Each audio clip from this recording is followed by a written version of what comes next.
ابتدا ہے رب جلیل کے بابرکت نام سے جو دلوں کے بھید خوب جانتا ہے۔ دیکھتی آنکھوں سنتے کانوں صابری میاں کا سلام پہنچے۔ ناظرین محترم، آج ہم آپ کو ایک ایسی شیطان کی بیٹی کے بارے میں بتائیں گے جس نے سب سے پہلے دنیا کی عورتوں کو ہم جنس پرستی کرنا سکھایا۔ تو آپ سے ہماری گزارش ہے کہ اس ویڈیو کو لاسٹ تک لازمی دیکھیے گا۔ ناظرین محترم، انسانوں کو گمراہ کرنے کے لیے شیطان کوئی اکیلا نہیں بلکہ اس کی اولاد کی ایک پوری فوج ہے۔ انسانوں سے مختلف گناہ کروانے کے لیے مختلف شیطان مقرر کیے گئے ہیں۔ شیطان کی ان اولادوں اور فوج میں ایک نام لاکیس کا ہے۔ لاکیس دراصل شیطان کی بیٹی ہے جسے شیطان نے ایک خاص کام پر مقرر کرتے ہوئے قوم لوط کی طرف بھیجا تھا۔ قوم لوط دراصل تاریخ کی ایک طاقتور اور مالدار قوم تھی جو اردن کے علاقے میں آباد تھے۔ یہاں سرسبز و شاداب وادیاں تھیں جن میں سدوم اور عمورہ کے دو سرسبز و شاداب علاقے آباد تھے۔ چنانچہ ایک دن شیطان ایک بزرگ کے روپ میں اہل سدوم کے مردوں کے پاس آیا اور انہیں مرد کا مرد کے ساتھ بدفعلی یعنی کہ ہم جنس پرستی کرنا سکھایا۔ اس گناہ سے انہیں اتنی لذت ملی کہ انہوں نے اپنی عورتوں کو چھوڑ دیا اور وہ مردوں سے بدفعلی کرنے لگے۔ یہاں تک کہ کوئی اجنبی شخص بھی اگر ان کے شہر سے گزرتا تو وہ اسے پکڑ لیتے اور اس کے ساتھ زنا کرتے، اور کوئی مسافر بھی ان کے شر سے نہ بچ پاتا تھا۔ یہاں تک کہ ہر محفل بھی اس کام کے بغیر ادھوری سمجھی جاتی تھی۔ تو ناظرین محترم، اللہ تبارک و تعالی نے ان کو اس کام سے روکنے کے لیے ان کی طرف حضرت ہود علیہ السلام کو بھیجا۔ حضرت ہود علیہ السلام نے انہیں اس فعل بد سے روکنے کی کوشش کی لیکن وہ باز نہ آئے۔ بہرحال جب اہل سدوم کے مردوں نے اپنی عورتوں سے قربت کرنا چھوڑ دیا اور وہ ان کے قریب بھی نہ جاتے تھے تو یہ موقع ابلیس کو غنیمت معلوم ہوا کہ وہ اس قوم میں ایک اور نئے گناہ کی ابتدا کرے۔ لہٰذا ابلیس نے اپنی بیٹی جس کا نام لاکیس تھا اسے اہل سدوم کی طرف بھیجا۔ لاکیس شیاطین میں سب سے زیادہ حسین و جمیل اور خوبصورت تھی۔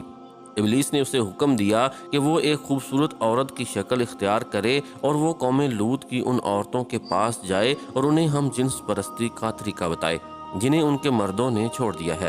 چنانچہ لاکیس ایک خوبصورت عورت کی صورت میں ان عورتوں کے پاس آئی اور آ کر کہنے لگی کہ میں تباہ و برباد ہو گئی، میرا شوہر مجھے چھوڑ کر ایک خوبصورت جوان مرد کے ساتھ بدفعلی کرتا ہے، لہٰذا اب میری جوانی اور میرا حسن سب کچھ تباہ و برباد ہو گیا اور سب یوں ہی رہ گاں چلا جائے گا۔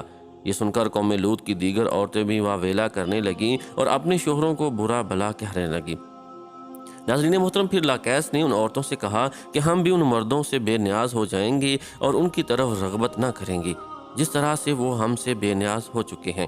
ہم سب کو ان مردوں کی کوئی ضرورت نہیں، ہم اپنی خواہشات کو آپس میں ہی پورا کر سکتے ہیں۔ اس پر ان عورتوں نے لاکیس سے پوچھا کہ وہ کیسے؟ لہٰذا لاکیس قوم لوط کی ایک رئیس اور خوبصورت عورت کے پاس آئی اور اس کے ساتھ بدفعلی کی اور ان عورتوں کو عورتوں سے ہم جنس پرستی کا شیطانی طریقہ سکھایا۔ اس رئیس عورت کو یہ طریقہ بہت پسند آیا، لہٰذا وہ اور سدوم اور عمورہ کی دوسری عورتوں کے پاس گئی اور ان سب کو بھی اس طرح کرنے کو کہا، اور عورتوں کے درمیان ہم جنس پرستی کے اس طریقے کا آغاز ہوا۔ تو ناظرین محترم، جب ان مردوں نے دیکھا کہ عورتیں عورتوں سے ہی اپنی خواہش پوری کر رہی ہیں تو ان مردوں نے ان کو منع نہیں کیا، وہ بھی خود ہم جنس پرستی کے گناہ میں ملوث رہے اور اپنی عورتوں کو بھی شریک کرتے رہے۔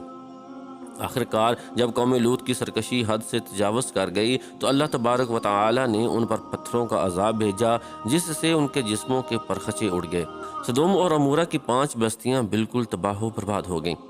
ناظرین کرام، سدوم اور عمورہ اور اس کے گرد و نواح کے علاقوں میں ہونے والے اس ہم جنس پرستی کے عمل کا ذکر نہ صرف قرآن کریم فرقان حمید میں ملتا ہے بلکہ تورات اور انجیل میں بھی اس بات کا ذکر کیا گیا ہے۔ اس کے علاوہ قدیم یونان کے ریکارڈز میں بھی سدوم کے گناہگار شہر کا ذکر ملتا ہے جس کے مطابق سدوم اور عمورہ تاریخ انسانیت کے وہ پہلے علاقے تھے جس سے ہم جنس پرستی یعنی کہ ہومو سیکسویلٹی کا آغاز ہوا تھا، اور ابلیس کی بیٹی لاکیس نے بعد میں اس گناہ میں اضافہ کرتے ہوئے سدوم اور عمورہ کی عورتوں کو بھی ہم جنس پرست بنا دیا، جسے جدید دور میں لیسبین کمیونٹی کا نام دیا جاتا ہے۔ تو ناظرین محترم، سدوم اور عمورہ کے بعد ہم جنس پرستی کی یہ بیماری قدیم مصر، یونان، چین، افریقہ اور یورپ میں بھی پھیلتا چلا گیا۔ دور جدید میں یورپ اور امریکہ نے ہم جنس پرستی کی سب سے زیادہ حمایت کی، جو ترقی یافتہ معاشروں میں بھی بحث کا موضوع بنا اور اس گھنونے جرم کو حقوق انسانی میں شمار کرنے کے مطالبے کیے گئے۔ دراصل اللہ تبارک و تعالی نے ہر جاندار کے نر و مادہ جوڑے پیدا فرمائے ہیں۔ یہ نر و مادہ جوڑے نسل کی بقا کے لیے ہیں۔ ان کا آپس میں جنسی ملاپ قدرت کے قانون کے عین مطابق ہے۔ انسانی قانون میں کسی حال بھی قانون الہی کا بدل نہیں ہو سکتا، اور قانون الہی کے فائدے اور برکات کو کسی بھی انسانی قانون کے ذریعے حاصل نہیں کیا جا سکتا۔ آج اس گناہ کے حامی ہومو سیکشولیٹی کو لیسبین کمیونٹی کا درجہ دینے پر خوشی منا رہے ہیں اور داد تحسین حاصل کر رہے ہیں، لیکن قرآن و حدیث ہمیں یہ سبق دیتی ہے کہ لوط علیہ السلام کی قوم بھی اسی طرح خوشی منا رہی تھی اور وہ بے حیائی کا مظاہرہ کر رہی تھی، لیکن جب اللہ کی پکڑ ہوئی تو وہ قوم نیست و نابود کر دی گئی۔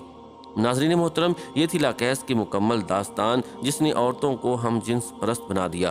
دعا ہے کہ اللہ تعالی ہمیں اس گھناؤنے گناہ سے محفوظ فرمائے۔ آمین ثم آمین یا رب العالمین۔